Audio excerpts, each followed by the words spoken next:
Hey man, welcome back from your trip to Denver. How was that? It's fine. It's a lot of white people. Oh yeah? You sure you want to say that? That might piss someone off. There's white people in San Francisco, New York. It's America. There's white people all over the place.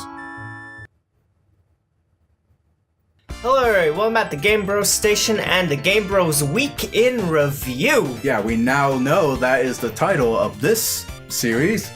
We just came up with it on the fly, so that's what it's called. Jared loves it.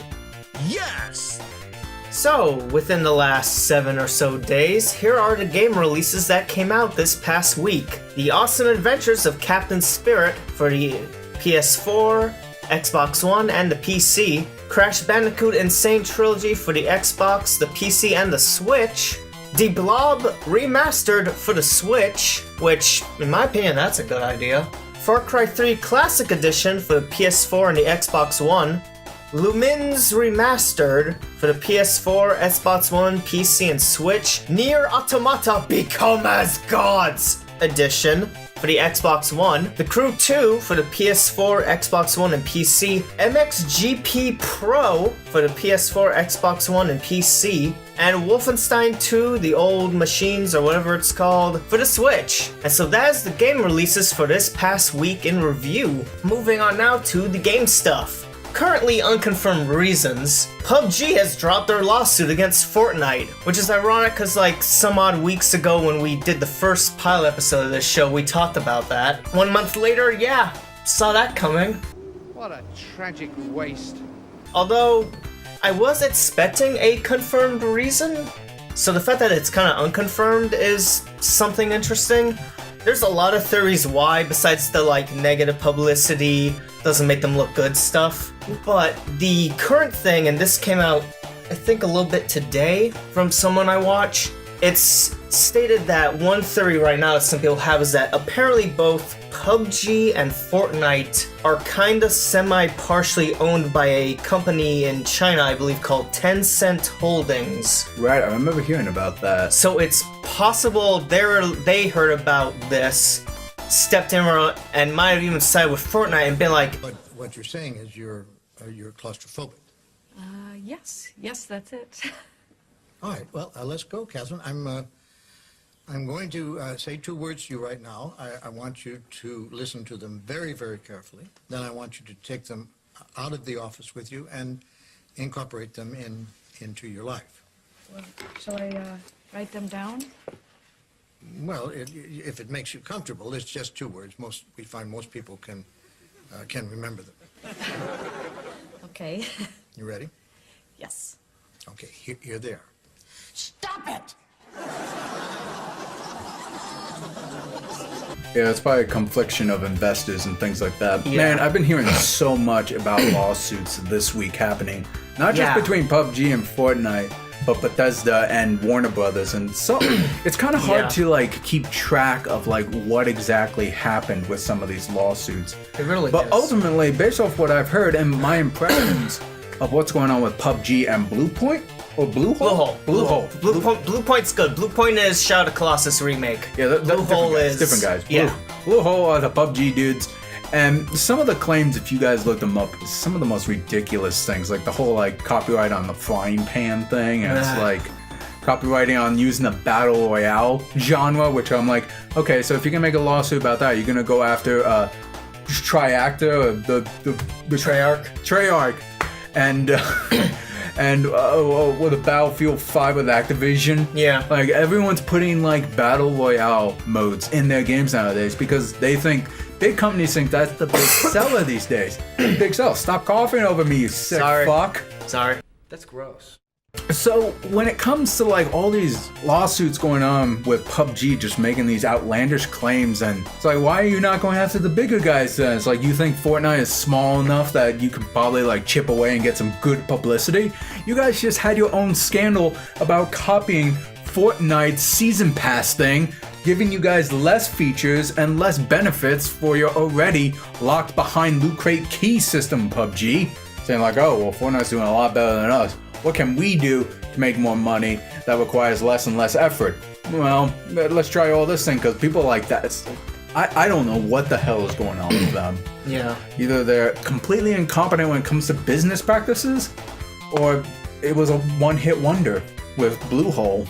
And it's curious to me just because, like, H1Z1's been out forever, and even though PlayerUnknown is the one that made the zombie survival, battle royale-ish type mod, whatever thing, point is, even though he made that mod and it became a whole separate thing, its own battle royale game in and of itself, not much from them at all. H1Z1 has, like, not said anything. They're just like, we're gonna keep our noses clean of this stuff. I hate to toot the horn of like what everyone says these days, but competition breeds quality. Exactly. You want different companies to try to one-up each other and trying to create great gameplay, great content, and just something that everyone will enjoy, or invite innovation to try to make yourself stand out from the other competitor. But if you just go about doing this whole thing, it's like, oh no, you can't do that because we own the rights or the IP or the patent on whatever the hell that is. Yeah. You're only gonna crux the creative industry, and yeah, this is a business, we gotta make money. How do you make money? By being creative and giving people something new and exciting. One of the things they tried to do recently to compete with Fortnite, at least, minus suing them, was they released what they called it's essentially their season pass thing. Yeah, I mentioned it earlier. Fortnite, from what they've said, they have a season pass thing, but it's usually like, I think, enough time that it's like a few months worth, but this one for PUBG, it's every month. But it released, just like the entire game, with bugs, including and not limited to being able to cheese the quests to get the passes or whatever to get more shit. Yeah. Including, like, one was like, do 100% damage to somebody, and they could shoot their teammate and achieve it that way. Yeah, there were loopholes. There were like Loopholes. get-arounds. It wasn't refined. And Yep. the other thing, if your reporter is correct on that, is I may have mentioned before, they're charging more money Yeah. for it, and you're actually getting less content Yeah. than you do with Fortnite's other bargain. But yeah, it released with loopholes, bugs, just issues. Fortnite's season pass thing, I think, is free or like not as much money. I think it's $10. All right, it's okay. So that's already a lot less. I want to say PUBG's was like 20. Yeah, it was like 20 or 25. I So think it's twice the 20. price for less time as well. Yeah. Because theirs was monthly. Fortnite's is like every 3 or so, or at least every 2, every other, every something. And based off reports that I've seen, and I don't play Fortnite, so I don't entirely know. If you spend $10 on the season pass and you utilize it well, it will last you longer than a few months. PUBG's on the other hand, it's like, Yeah. is it really worth it? Like, originally I liked PUBG just because it was interesting, it seemed realistic, but Fortnite's creativity beats that in spades, unfortunately. Plus, they actually made their assets instead of buying it from, like, the Unity store or something. Yeah. Anywho, unfortunately, right now, Fortnite for PS4 still blocked on Crossplay, to which Nintendo and Xbox made a trailer where it's like playing together, surviving together, whatever, because Minecraft has crossplay between the Switch and the Xbox One, same with Fortnite, I believe, and PC, and even Rocket League is a thing. Rocket League is another crossplay thing that for sure has been blocked by Sony. And it's sad, because competition does breed betterness, and eventually that switch is gonna have to get flipped for them to turn that shit on, because if they keep doing this, it just paints more of a negative picture. Now, granted, a previous president for them, for Sony, said that if you keep up the pressure and keep, hounding them on it, that's how it changes. And hopefully that does happen. Because the fact that, because I can imagine sinking hours into a game, even if it's not a battle royale thing like Fortnite, I can imagine sinking hours, especially if it's an RPG, hours into a game, and then something like this just because you think you could go on the go and then you're stopped. That is heartbreaking, frustrating, and makes you question why you even trusted the original thing in the first place. And that's bad. Yeah, it's really tough too, because I'm a big Sony fan and I love everything that they do most of the time, but to kind of become very seclusive when it comes to cross-play benefits, it's like I was talking to myself, it'd be kind of fun if if you could just build those bridges and like play other people who are on other consoles like the Xbox 360 at the time or PC. And it's funny you mentioned where it's like the executive guy, whoever worked at Sony. Yeah. While I do agree with him, you gotta like throw out your voices. Tell Sony that you want this and this will be better business for them. I honestly don't know how good that's gonna do, because I come from more of a Hollywood angle on this, where you can bitch and complain about certain specific franchise all you want, but as long as these movies make money, studios are gonna keep going in that direction. Sure, they might listen to your initial feedback and criticism, but if people keep paying for content that they're releasing, they're not gonna take as much risks. So No. I don't know if that's as true as for video games. I mean, I think it is, because at this point, video games is the new Hollywood. Yeah. Spend millions and millions of dollars to create these new content and these games and shit to make them look as generically realistic as possible. Yeah. So you gotta pay for your wallet, and this is the kind of situation where I'm like, how do you, I'm not gonna say boycott, but make your voice heard through your wallet about this? I partially hate saying, but even though they haven't launched theirs yet, out of the three of them, with like Sony, Microsoft, and Nintendo for their online services for the consoles, Sony still is the best one, I think. It is. Like the cloud saves, the extra shit. They're not doing like the Netflixy thing for games like Nintendo's saying they're gonna do. Like Gold, if I remember right, it's called for Xbox. Gold is pretty close to Plus, but Plus still, I think, has some better things on it. Well, I think Xbox countered that because now they have launched their Netflix-style gaming thing. Oh, where that's right. You can play games even like when Sea of Thieves came out. I had an old coworker of mine who played Sea of Thieves. He never bought it, but because he had an Xbox account, he was able to play it for a little bit. And he was happy about it because he really did not like the game at all. Yeah. And he was happy he didn't spend $60 on it. Yeah. So I guess it's a plus for you Microsoft fans that games get released on the Netflix of Xbox games. So if you like it, you can buy it, or I don't really know how the policy works, but still, Xbox has a couple of things going for them, but I don't know them well enough to say, hey, you guys are up there, all right? PlayStation still has it in the bag, as far as I can tell. Yeah. So Same. So yeah, that's everything for the game stuff. How you doing, Matt? I'm doing good. Oh, I forgot to mention, everyone, for my trip from Denver, white people gave me all this crap to eat. Check it out. Ooh, there you go, ditto fuck. We got candy and gum and airheads, which is a good way to do an allegory for white people, because we make fun of them for reasons. I don't know what I'm doing right now. Yes, that is my bounty I got from my Denver trip, and now we're gonna talk about movies. Isn't that right, Jared? Who's not white, but kind of looks good. All dumb jokes aside, we got a couple interesting things going on in the world of movies right now. Lay it on me. I got two topics that I want to bring up to you. One of them really has to do with this channel. So AMC has launched its new subscription service.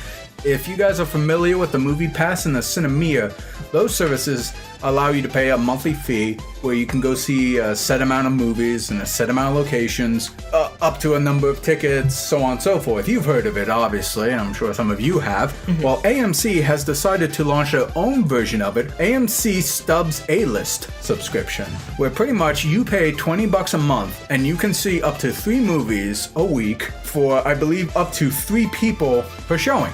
So essentially that's 9 tickets, I believe. And you could see it in IMAX, you could see it in Dolby, I think 3D as well. And yeah, $20 a month. Essentially you can see up to like, what is it, like 16 movies? Well, 3 times 4, no, it's 12. I can't do math. That sounds like a goddamn good deal. And plus, you get discounts on AMC concessions, and you could order your tickets in advance online. That includes assigned seating, all that good stuff. What does that mean for Movie Pass? They're probably going under, because if you follow any of their news, and I'm not going to go into full detail about it just now, we'll probably put links in the description about the various topics we've talked about. Oh yeah. But for a while, Movie Pass has been like a while ago, it was like $45, and then they dropped it to 30, or no, it was 30, then they spiked it up to 45, and then about a year and a half ago, maybe a year ago, they did the it's so good it can't be true deal by saying, oh, for $10 a month, you can watch a movie every day for 30 days, but can't order them online, and you can't do 3D, IMAX, Dolby, just standard film. Okay, 30 movies, standard edition, you gotta be there in theater every day, $10 a month. So it doesn't sound too bad. Yeah. Well, if you looked at the controversy that what MoviePass was trying to do is that in order for MoviePass to work, you pay the fee for the subscription, you do your whole thing at the movie theater and say like, okay, I want tickets to go see Infinity War, whatever. And MoviePass will pay full price for that ticket, but you're not charged anything. You already paid your subscription, they give you the ticket. And so you could probably do this every day. And like, we're in San Francisco, so roughly a standard ticket's like $14. You already paid for the ticket in advance by paying $10 just to see this one movie on this one day of the month. Yeah. It cost MoviePass $14 to pay for that ticket in full. So if you kept seeing like a movie almost every other day, it's over like what, $1,000? Essentially, yeah. Or probably, Give or take. Probably like 75. I don't know. I can't do the math. But so people have been asking, well, where the hell is MoviePass getting the money to pay for it? How are you profiting if you're offering a $10 service and so many people are jumping on board? Some people use the analogy of the gym membership thing, which is not entirely accurate, but the idea is they're hoping that you will sign up for MoviePass and forget to use it. So they're pretty much profiting off people who got the subscription service but are not utilizing it at all. They pretty much want the non-moviegoers to sign up for MoviePass. And for those who are like me, who are major movie fans, we're actually costing them way more money to have the subscription, which is essentially what the thing was built for. It was built for moviegoers to go see movies as many times as they want. But there's no profit to it.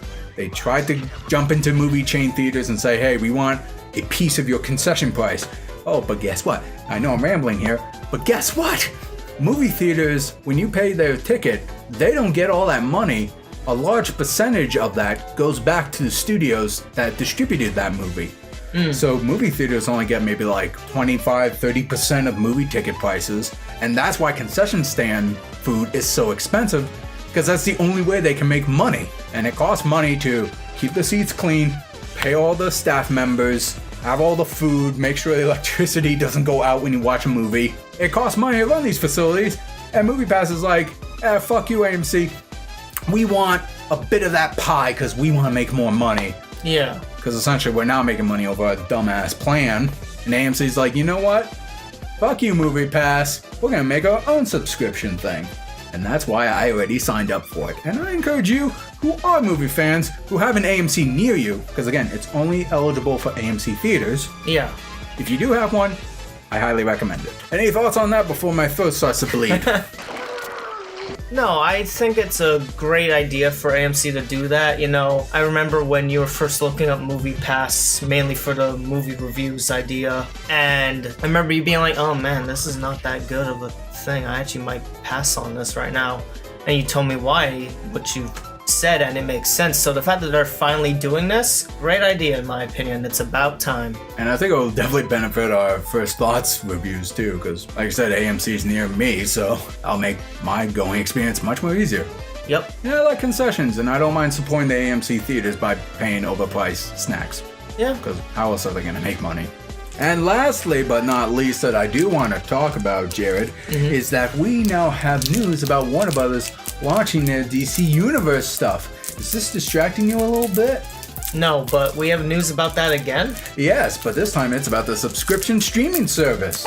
Wait, I completely missed his head. So Warner Brothers is launching a streaming service that they have confirmed to call DC Universe, which is very much like Netflix, but isolated to DC properties, including new shows and various things like that. So here, check it out. We're gonna get a live-action television series called Titans, featuring Robin, Starfire, Beast Boy, and I think a couple other characters who may have not been necessarily from the original TV series. Another thing we're gonna get is we're gonna get a Swamp Thing live-action series. oh, that could be interesting. On the DC streaming service. Other things, which I think is more your forte, if not people I know's forte, we're also gonna get a Young Justice revived third season with the subtitle Outsiders. So that's right, Young Justice is coming back. You got the guy who voiced Sasuke in there, and a few other. I always screw up his last name. Yuri Lowenthal? Sure. We're also going to get a Harley Quinn animated adult series. It's going to be following Harley Quinn, who's breaking away from the Joker and trying to create her own identity. And it's going to have some lesbian scenes between her and Poison Ivy. I have no complaints there. Do you, Jared? Classic move. Oh, yeah. And we're also going to get Metropolis. I'm not sure if you heard of that, but it's kind of like a variant of Gotham series. Where Metropolis is going to follow Lois Lane and I think a younger Lex Luthor. It's supposed to be before Superman. So, kind of like Smallville, but not Smallville. Yeah, it's more like Gotham. And so that's referring to some of the new content. There are going to be old DC shows that are going to be on the subscription service, including the 1970s Wonder Woman series with Carter. What? I don't remember the actress's name, but the full seasons are all going to be on there. Justice League, I believe, will also be on there. Justice League Unlimited, Batman. And you could even get to see some of the old movies, like Christopher Reeve's Superman. The really old movie with the awkward green screening, but still delightfully fun to watch unless you're watching The Quest for Peace, which is really weird. Now, I don't know if other old stuff, if the Tim Burton Batmans will be on there. The Tim Schafer ones. I'm sure the Christopher Nolan films are going to be out there as well. It's going to be a complete subscription service of all your favorite DC properties, for the most part. And the starting price, we actually don't know what the monthly price is going to be. Some people are speculating it could be between $7 to $8 for a base price.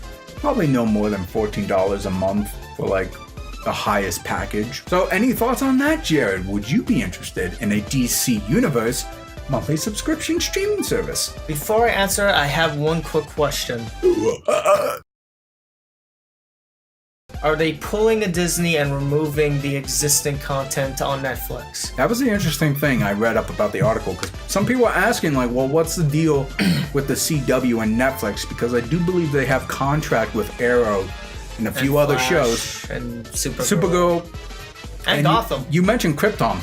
Yeah. And that right now is unclear whether if that's going to be transferred over to DC Universe. Because some people ask that question. When Disney's going to launch their subscription services, that includes all Star Wars, Disney, and Marvel properties, people are asking, well, what about the Netflix exclusive Daredevil, Luke Cage, Jessica Jones?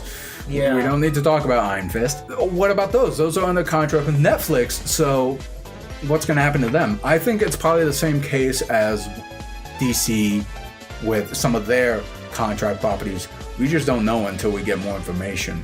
Well, depending on how they answer that question, that does actually sound pretty interesting. It sounds like a lot of content, because I do vaguely remember seeing the Christopher Reeve stuff on TV every now and then, a little bit of the original Wonder Woman. Everyone's seen clips of Adam West's Batman every now and then. Oh yeah, I'm sure those are going to be on there as well. And we both grew up with Batman the Animated Series. Oh yeah. I could be down for this. I wonder if they're going to add a feature called Motion Comics. Because if you get DC and you get all those, it'd be kind of cool if you also get maybe if you pay $1 extra, you can get motion comics of the latest comic book runs of various DC stuff. That would be amazing. I would be down with that, because I like the idea of comics. It's just I don't feel like paying $1 or $2 for 5 pages. Instead, I could just pay $13-14 and I can get the complete Wonder Woman releases. So every time they complete a new Wonder Woman chapter every month, I could probably watch it on that, and I'd be yeah, I'm down for that. That would be really cool. And now I'm just speculating. Yeah, I'm not saying that's a speculation. They're not doing that. That would be really cool, though. I mean, Superman just hit 1,000. They just hit issue 1,000 sometime a few weeks ago. That'd be cool. So there's a free idea for you, DC. Good. Might want to actually think about that. That would be super cool. Yeah, that would be cool, because I think they already do have something like that, but if they can merge that with the streaming service. Yeah, I think DC and Marvel have similar things to that, but merging it with the service would be an excellent idea. Everything in one package. Yep. Well, Jared, that's all the movie news I have for today, so I leave it back to you as I eat my white people candy. Offended yet? I hope you are.